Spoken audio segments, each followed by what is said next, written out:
AdSense account verification করার পর আপনাকে অ্যাড্রেস ভেরিফিকেশন করতে হবে, যে 6 ডিজিটের পিন নাম্বার আছে সেটা কমপ্লিট হওয়ার পর আপনাকে সাবমিট করতে হবে ট্যাক্স ইনফরমেশন। যদি আপনি এটা সাবমিট না করেন সেই ক্ষেত্রে আপনাকে 30% আপনার ইনকামের 30% ইউএসএ যে ওরা কেটে দিবে।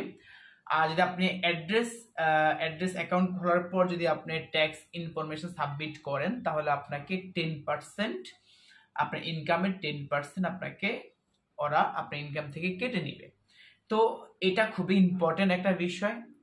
অনেকেরই হচ্ছে যে আপনি যখন ট্যাক্স ইনফরমেশন সাবমিট করবেন অনেকের অ্যাপ্রুভ হয় না, অনেকের হচ্ছে যে প্রবলেম দেখাচ্ছে, আবার অনেক সময় দেখা যাচ্ছে ইন রিভিউতে চলে যাচ্ছে। তখন আপনি কি করবেন আর আমি কতদিনে পেয়েছি সেটা আপনাদেরকে আজকের ভিডিওতে বলবো।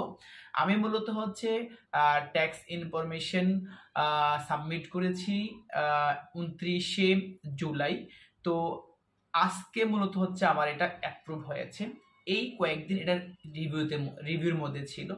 তো এটা মূলত হচ্ছে আপনি যখন ফুললি কমপ্লিট করে ফেলবেন, সব কিছু অ্যাড্রেস এভরিথিং সব যখন আপনি ঠিক করে দিবেন তখন অনেক সময় দেখা যাচ্ছে যে আপনার সাথে সাথে আপনার যদি সব ঠিক থাকে সাথে সাথে অ্যাপ্রুভ করে নেবে।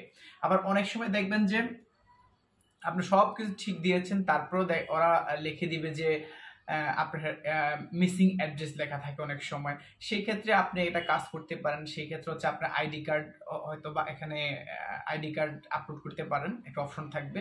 অথবা আপনি চাইলে আপনার যদি পাসপোর্ট থাকে পাসপোর্ট দিয়েও কিন্তু আপনি চাইলে এটা আপলোড করে তারপরে হচ্ছে আপনি সাবমিট করতে পারেন। তো আমি মূলত হচ্ছে যখন সব কিছু ঠিকঠাক করে দেওয়ার পরও আমার এটা মূলত হচ্ছে ট্যাক্স ইনফরমেশন সাবমিট করার পরে দেখলাম যে আপনার এটা হচ্ছে মিসিং, প্রথমে আসছে মিসিং অ্যাড্রেস, অর্থাৎ আমার এখানে মিসিং অ্যাড্রেস ছিল। পরবর্তীতে আমি আবার করেছি, আবার করার পরে আমি দেখেছি যে মোটামুটি হচ্ছে যে 2 দিন পরে বা 2-3 দিন পরে হচ্ছে যে আমার এটা মানে ওই দিনই ইন রিভিউতে চলে গেছে, দেন হচ্ছে আজকে অ্যাপ্রুভ হয়েছে।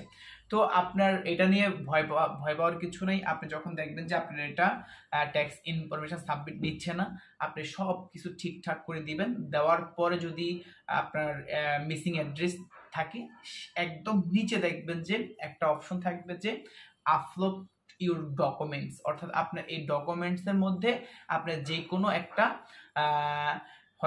হয়তো আপনার আইডি কার্ড অথবা আপনার পাসপোর্ট থাকলে পাসপোর্ট আপলোড করে সাবমিট করে দিবেন। আপনার এটা ইন রিভিউতে চলে যাবে। ইন রিভিউ অনেক সময় দেখা যাচ্ছে আপনার 2 দিন 3 দিন, অনেকের নাকি 15 দিনও চলে যায়। আমিও অনেক ইউটিউব টিউটোরিয়াল দেখেছি। যাক, আমারটা মোটামুটি 3 দিনের মধ্যে কমপ্লিট হয়ে গেছে আলহামদুলিল্লাহ। তো আশা করি এটা নিয়ে আপনাদের ভয় পাওয়ার কিছু নেই। একদম আপনারা স্ক্রিন দেখতে পাচ্ছেন যে এটা আমারটা কমপ্লিট হয়ে গেছে। তো আশা করি আপনারা বুঝতে পেরেছেন ট্যাক্স ইনফরমেশন অনেক বেশি ইম্পর্টেন্ট সাবমিট করা। আপনারা অবশ্যই যারা ইউটিউবে কাজ করতে আছেন অবশ্যই এটা সাবমিট করে ফেলবেন। এটা অনেক গুরুত্বপূর্ণ। তাহলে আপনার 30% আর নিবে না, ওরা আপনার ইনকাম থেকে 10% কেটে নেবে। সো গাইস, যারা আমার চ্যানেলে নতুন আছেন অবশ্যই আমাকে সাবস্ক্রাইব করে নেবেন, একটা লাইক করে দিবেন। ভালো থাকবেন, দেখা হবে পরবর্তী কোনো একটা ভিডিওতে। আল্লাহ হাফেজ।